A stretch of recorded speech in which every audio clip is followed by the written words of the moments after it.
Origin by Don brown. அத்தியாயம் 55. அதிகரித்த அவசரத்தால் ஹெட்மண்டின் நடைக்கூடத்தில் வரிசையாக இருந்த புத்தகத் தொகுப்பில் லிங்டன் தன் பார்வையை ஓட்டினார். கவிதை. இங்குதான் எங்கேயோ ஒரு கவிதை இருக்கிறது. பார்சிலோனாவிற்கு எதிர்பாரா வகையில் கார்டியா வந்து சேர்ந்ததானது ஒரு ஆபத்தான அவசர நிலையை தொடங்கிவிட்டது. ஆனாலும் கூட நேரம் கடந்து விடாது என்று லிங்டன் நம்பிக்கை கொண்டார். அதுபோக ஹெட்மண்டின் விருப்பத்திற்குரிய கவிதை வரியை அவரும் ஆம்ராவும் கண்டுபிடித்தவுடன் அதனை ஹெட்மண்டின் போனிற்குள் உள்ளிட்டு அவன் உலகிற்கு அளிக்கவிருந்ததை காண அவர்களுக்கு சில நொடிகளே தேவைப்படும். ஹெட்மண்ட் உத்தேசித்திருந்தபடி லிங்டன் ஆம்ராவை பார்த்தார். அந்த கூடத்தின் எதிர்ப்பக்கத்தில் இருந்த அவள் வலது பக்கத்தில் இருந்து தேடிக்கொண்டிருந்த லிங்டனுக்கு எதிர் திசையில் இடது பக்கம் தேடிக்கொண்டிருந்தாள். அங்கே உனக்கு ஏதாவது தெரிகிறதா? ஆம்ரா தலையை குலுக்கினாள். இதுவரைக்கும் அறிவியல் மற்றும் தத்துவ புத்தகங்கள் தான், கவிதை புத்தகங்களும் இல்லை, நீட்சியவும் இல்லை. தேடிக்கொண்டே இரு என்று அவளிடம் கூறிய லிங்டன் தன்னுடைய தேடுதலுக்கு திரும்பினார். தற்போது அவர் கெட்டியான கனத்த வரலாற்று புத்தகங்களை ஆராய்ந்து கொண்டிருந்தார்.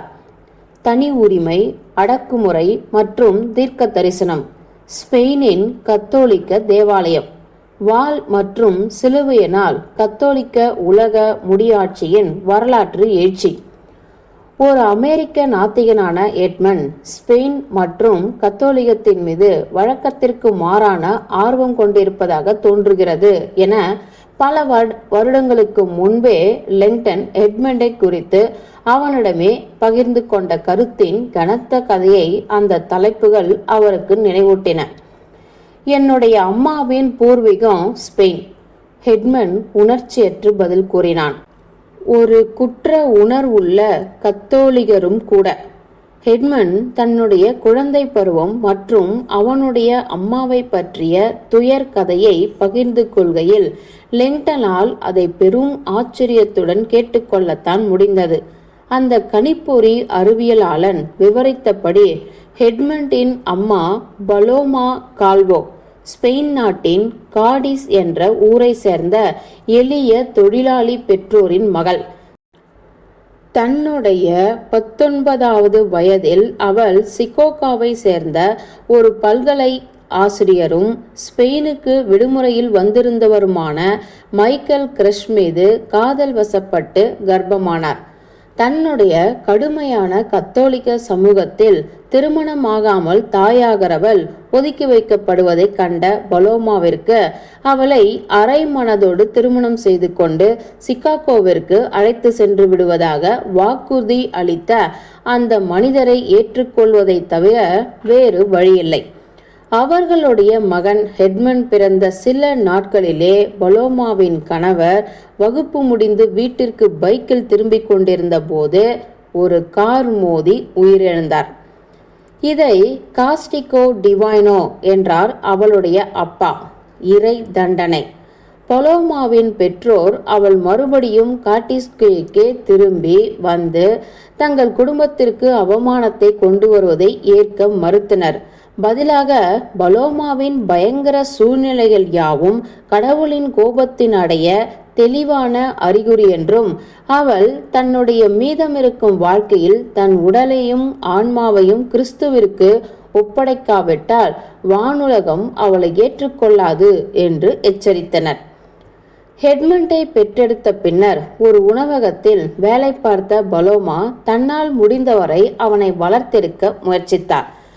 தங்களுடைய சின்னஞ்சிறு வசிப்பிடத்தில் அவள் மன்னிப்பு கோரி பைபிளை படித்து பிரார்த்தனை செய்தாள். ஆனால் அவளுடைய வறுமைதான் பெரிதாகிக் கொண்டே சென்றது. அத்துடன் தன்னுடைய பிராயச்சித்தத்தால் கடவுள் இன்னமோ திருப்தி அடையவில்லை என்ற எண்ணமும் அவளிடத்தில் உறுதிப்பட்டது. அவமானத்தாலும் பயத்தாலும் 5 வருடங்களுக்கு பின்னர் தன்னுடைய மகனுக்கு தான் காட்டியிருக்க வேண்டிய தாய்மை பாசத்தின் ஆழமும் தன்னுடைய பாவங்களுக்காக கடவுளின் தண்டனையில் இருந்து அவனை பாதுகாத்தும் அவனுக்கு ஒரு புதிய வாழ்க்கையை கொடுப்பதும் தான் என்பதை பலோமா உணர்ந்து கொண்டாள். அதனால் அவள் 5 வயது பையன் எட்மண்டை ஒரு ஆதரவற்றோர் இல்லத்தில் சேர்த்துவிட்டு ஸ்பெயினுக்கே திரும்பி மடாலயத்திற்குள் நுழைந்தாள். எட்மண்ட் அதற்கு பின்னர் அவளை பார்க்கவே இல்லை. அவனுக்கு 10 வயதான போது தாமாக விதித்து கொண்ட நோன்பு காலத்தின் போது அந்த மடத்திலேயே தன்னுடைய அம்மா இறந்து போனார் என்பதை எட்மண்ட் தெரிந்து கொண்டான். உடல் ரீதியான வலியினால் அவள் தூக்கிலிட்டு கொண்டாள். இது ஒன்றும் இனிமையான கதை அல்ல என்றான் எட்மண்ட் லெங்டனிடம். ஒரு மேல்நிலை பள்ளி மாணவனாக இருக்கும்போதுதான் இந்த விவரங்களையெல்லாம் நான் தெரிந்து கொண்டேன். நீங்களே கற்பனை செய்து கொள்ளலாமே என் அம்மாவின் உறுதியான மத வெறி உணர்வு என்னுடைய மத வெறுப்பிற்கு என்னவெல்லாம் செய்திருக்கும் என்று. இதை நான் நியூட்டனுடைய குழந்தை வளர்ப்பின் 3வது விதி என்பேன். எல்லா கிறுக்குத்தனத்திற்கும் அதற்கு இணையான கிறுக்குத்தனம் உண்டு. அந்த கதையை கேட்ட பிறகு எட்மண்ட் ஒரு புதியவனாக ஹார்வர்ட் பல்கலைக்கழகத்தில் நுழைந்தபோது நடந்த கூட்டத்தில் இருவரும் சந்தித்து கொண்டபோது அவன் ஏன் மிகுந்த கோபக்காரனாகவும் கசப்புணர்ச்சி உள்ளவனாகவும் இருந்தான் என்பதை லெங்டன் புரிந்து கொண்டார். தன்னுடைய குழந்தை பருவத்தின் இறுக்கமான சூழ்நிலை குறித்து எட்மண்ட் ஒருபோதும் குறை கூறியதே இல்லை என்பதை கண்டும் லெங்டன் அதிசயித்தார். பதிலாக அவன் தன்னுடைய இளம் பருவம் கஷ்டங்களால் அதிர்ஷ்டம் செய்தவன் என்றே பிரகடனப்படுத்தி கொண்டான். ஏனென்றால் அதுதான் அவனுடைய 2 குழந்தை பருவ இலக்குகளை அடைய ஒரு திறன் மிக்க உத்வேகமாக இருந்திருக்கிறது. ஒன்று, ஏழ்மையிலிருந்து வெளியேறுவது. 2வது, தன்னுடைய தாயின் அழிவுக்கு காரணமாக இருந்த இறை நம்பிக்கையின் ஏமாற்றவாதத்தை வெளிக்கொணர உதவி செய்வது. 2லுமே வெற்றிதான் என்று சோகத்துடன் நினைத்து கொண்ட லெங்டன் தொடர்ந்து அந்த குடியிருப்பில் நூலகத்தை தோண்டிக் கொண்டிருந்தார். அவர் புத்தக அலமாரிகளின் புதிய பிரிவுகளில் ஆராயத் தொடங்கிய போது தனக்கு தெரிந்த பல தலைப்புகளையும் அவர் கண்டார். அவற்றில் பெரும்பாலானவை எட்மண்டின் வாழ்நாள் அக்கறைக்குரிய விஷயங்களான மதத்தின் தீமைகள் என்பதோடு தொடர்பு கொண்டவைதான். கடவுள் என்னும் மாயை. கடவுள் மகத்தானவர் அல்ல. இடம்பெயரும் நாத்திகன் கிறிஸ்துவ தேசத்திற்கு ஒரு கடிதம். இறை நம்பிக்கையின் முடிவு. கடவுள் வைரஸ். நம்முடைய வாழ்வையும் கலாச்சாரத்தையும் பாதித்த மதம். கடந்த 10 ஆண்டுகளில் கண்மூடித்தனமான இறை நம்பிக்கையின் மீதான பகுத்தறிவு குறித்து ஆராய்ந்திருக்கும் புத்தகங்கள், புனைவு சாரா புத்தகங்கள் விற்பனையில் பெரும் பாய்ச்சலையே நிகழ்த்திருக்கின்றன. மதத்திற்கு அப்பாற்பட்ட கலாச்சார மாற்றம் அதிகரித்து காணப்பட்டதை லெங்டன் ஒப்புக்கொள்ளத்தான் வேண்டியிருந்தது. அது ஹார்வர்ட் பல்கலை வளாகமானாலும் சரி, சமீபத்தில் ஹார்வர்டில் கடவுளற்றவர்கள் என்ற தலைப்பில் ஒரு கட்டுரையை வெளியிட்டிருந்த வாஷிங்டன் போஸ்ட் பத்திரிகை அந்த பள்ளியின் 380 ஆண்டுகால வரலாற்றில் முதல் முறையாக புதியவர்களின் வகுப்பறையானது புரோட்டஸ்டண்டுகள் மற்றும் கத்தோலிக்கர்கள் ஒன்றாக சேர்த்தால் வரக்கூடிய எண்ணிக்கையை காட்டிலும் இறை சந்தேகவாதிகள் மற்றும் நாத்திகர்களின் எண்ணிக்கை அதிகமாக இருந்ததாக குறிப்பிட்டிருக்கிறது. இதேபோல் மேற்குலம் முழுவதிலுமே மதத்திற்கு எதிரான இயக்கங்கள் வெடித்து கிளம்பின. அவை மதவாத விதிமுறைகளின் ஆபத்துகள் என்று கருதியவற்றிற்கு எதிராக கிளர்ந்து எழுந்தன.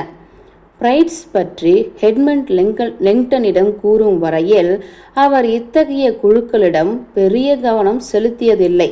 பிரைட்ஸ் என்பது அதனுடைய பெயர் தவறுதலாக புரிந்து கொள்ளப்பட்டாலும் கூட அசாதாரண அல்லது மாய அதீத சக்திகள் என்று எதுவுமே இல்லை என்ற இயற்கைவாத கண்ணோட்டத்தை கொண்டிருந்த ஒரு அமைப்பு.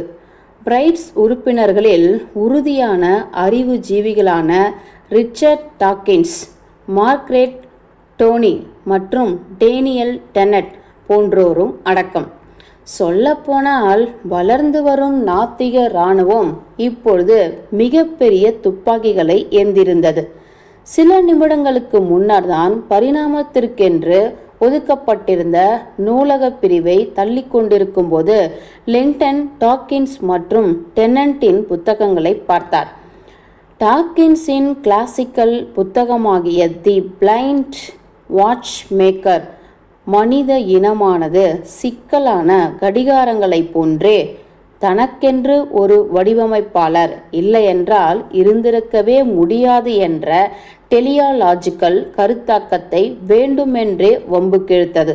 அதேபோல் டென்னண்டின் புத்தகங்களில் ஒன்றான டார்வின்ஸ் டேஞ்சரஸ் ஐடியாஸ், இயற்கையின் தேர்வுகள் மட்டுமே வாழ்வின் பரிணாமத்தை விளக்க போதுமானது என்பதுடன் சிக்கலான உயிரியல் வடிவமைப்புகள் ஒரு தெய்வீக வடிவமைப்பாளரின் உதவி இல்லாமலேயே வாழ்ந்துவிடக்கூடியவை என்பதையும் விளக்குகிறது.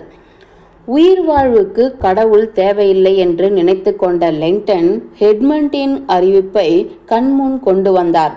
நாம் எங்கிருந்து வந்தோம் என்ற கேள்வி திடீரென்று அவர் மனதில் இன்னும் சற்று அதிக பலத்துடனே ஒலித்தது.